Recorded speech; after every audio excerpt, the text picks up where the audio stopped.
Polisi menangkap 3 terduga pelaku perampokan bersenjata api yang terjadi di Desa Alur Pinang, Kecamatan Penarun, Kabupaten Aceh Timur beberapa hari lalu. Mereka ditangkap petugas di kawasan perkebunan PT Wira Perca di Kecamatan Rantau Panjang, Kabupaten Aceh Timur pada Selasa, 2 November.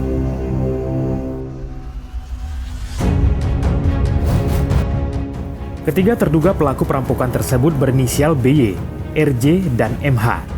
Ketiganya saat ini sudah ditetapkan sebagai tersangka. Dalam penangkapan tersebut, petugas berhasil menyita sejumlah alat bukti, di antaranya senjata api yang digunakan untuk melakukan perampokan, sepeda motor, dan sejumlah uang hasil rampokan.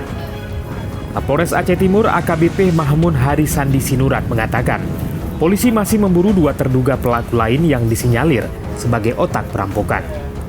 Sandi menambahkan petugas saat ini masih melakukan uji lab terkait jenis senjata api yang digunakan para perampokan tersebut dan masih menyelidiki apakah senjata api tersebut merupakan peninggalan masa konflik Aceh.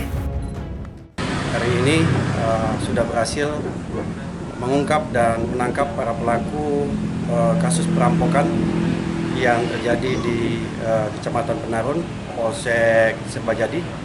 Saat ini sudah 3 pelaku yang kita amankan atas nama BY, kemudian MM, serta juga dengan R.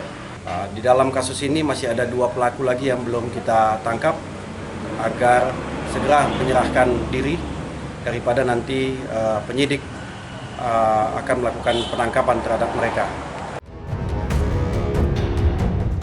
Aksi perampokan pada Minggu malam 31 Oktober lalu sempat terekam kamera CCTV.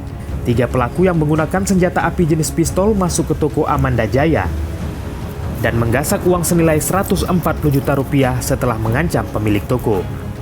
Dari Aceh Timur, Tim Liputan Aceh Video.